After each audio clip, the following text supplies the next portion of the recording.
ꯍꯣꯏ ꯑꯣꯖꯥ ꯌꯥꯝ ꯅꯨꯡꯉꯥꯏꯖꯩ ꯑꯗꯣ ꯂꯣꯏꯁꯤꯜꯂꯛꯄꯁꯤꯗ ꯑꯣꯖꯥ ꯉꯁꯤꯒꯤ ꯁꯉꯥꯏ ꯑꯦꯛꯁꯄ꯭ꯔꯦꯁꯀꯤ ꯑꯩꯈꯣꯏ ꯑꯍꯥꯟꯕꯒꯤ ꯂꯃꯥꯏꯗ ꯌꯥꯎꯕꯤꯕ ꯉꯁꯥꯏꯕꯨꯗꯤ ꯑꯗꯨꯝ ꯈꯟꯅꯖꯈꯤꯕꯗꯁꯨ ꯌꯥꯎꯈ꯭ꯔꯕꯅꯤ ꯃꯅꯤꯄꯨꯔꯒꯤ ꯏꯔꯥꯡ ꯈꯟꯅꯅꯕ ꯅꯣꯡꯃꯒꯤ ꯃꯇꯝ ꯄꯤꯌꯨ ꯌꯥꯗꯕ ꯂꯥꯏꯕꯛ ꯊꯤꯕꯅꯤ ꯍꯥꯏꯕ ꯑꯣꯄꯣꯖꯤꯁꯟ MLAꯒꯤ ꯋꯥꯐꯝ ꯑꯃꯈꯛ ꯑꯩꯈꯣꯏꯅ ꯉꯁꯤꯒꯤ ꯁꯉꯥꯏ ꯑꯦꯛꯁꯄ꯭ꯔꯦꯁꯀꯤ ꯑꯍꯥꯟꯕ ꯂꯃꯥꯏꯗ ꯊꯦꯡꯅꯖꯕ ꯄꯥꯎꯁꯤ ꯍꯣꯏ ꯑꯣꯖꯥꯁꯤ ꯑꯣꯄꯣꯖꯤꯁꯟꯒꯤ ꯑꯃ ꯌꯦꯡꯕ ꯅꯠꯇꯕꯤꯗ ꯇꯁꯦꯡꯅ ꯃꯅꯤꯄꯨꯔꯒꯤ ꯍꯧꯖꯤꯛ ꯑꯣꯏꯔꯤꯕ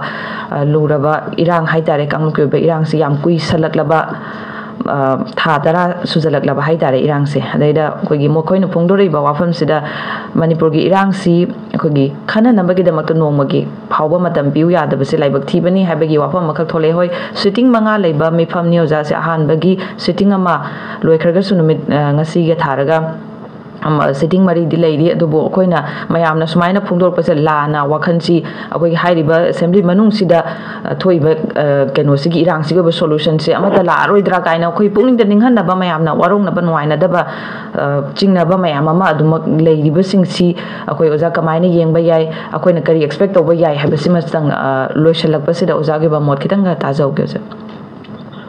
तसेंमक अखोई असेंबली है स्टेट की हाईएस्ट डिसीजन मेकिंग बॉडी वारेप में लोगों खाई हेन चावद प्लेटफॉर्म ने असेंबली खनरकान मनपुर की था 10 सुजलाब इशू मैम गवर्नर ट्रांपन सूर्य सीखा मी मैम से मयूम लेट्रबने मयूम मई मचाख्रबने लांदेन फिल्म सही मसीगी इशूगी मतंग बारो पोरंग खन्नबा हाइजे मसी याम दरकार ओइबनेबा होइजे अदुना नेम साइज रूलिंग ऑपरेशन हाइबे लेतना मसी मतंगी मकम से खन्नबा बरना खन्नरगा वारो एबा पयाननबा अदुमो वारे अमा लोगो सुमीना खल्लेबा अदु करी लेबनो खन्ते सइदा ऑपरेशन हाइबे मा रूलिंग हाइबे मा लेरगा अदु पमुक मुना कोई मोंगो तबसि नुवाइते अदुगा वै असेंबली की फंगे मतबदी याम लेबी हाइबो होइजे अदु तसेंग मसी की मतंग दि खदर खनोदा दि खबंगमसे खनरदि याम पानी होइजे मियागी अपाम बसुब खनरगा वारे लोगोदुनी अदु करी हाइजो न अखोइनदि होइजे तमंगमसे हाइदाले आसानी तो मेनसे कोइ खनर खना अफब वारे लोगकनी हाइदा बाय आसा तो मेनदे नाइ थै अखोई खुदिमक अफबा आसाद थंबीरगा हाइतारे लेंगाक्तसु थाजबदु थंबीरगा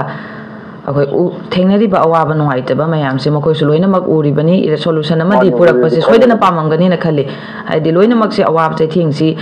लाइरबा इनाखुनबा खाक्तना लोइनमक अवाबसे लोइन नंगमिनारबनिना होय लाइरबसिंगना हेना चिंखोंग चिंयादा लेबा रिलीफ कैम्पदा लेबसिंगना हेना अवाबसी थेंगनरगसु लोइनमक अवाबसे अखोई लेइरबनिना अखोई लेंगाक्ता थाजबा थमगा हाइबा असेंबली मिफमसिदा सोइदना सोल्यूशन अमा पुरागा यामना थुना अखोई हानगी पुनसिदा नुंगाइबा शांति लेबा पुनसि अमदा अखोई पुनमक पुरकपा ओइननबगिदमक अदुंबा सामा अखोई पुनमक थमिनसि हाबा वाफमसिमा थमजरगा ngasigi oina oi ipauga mari leinena khangminasi thoramgi oina ko online guest oina lengsinbiriba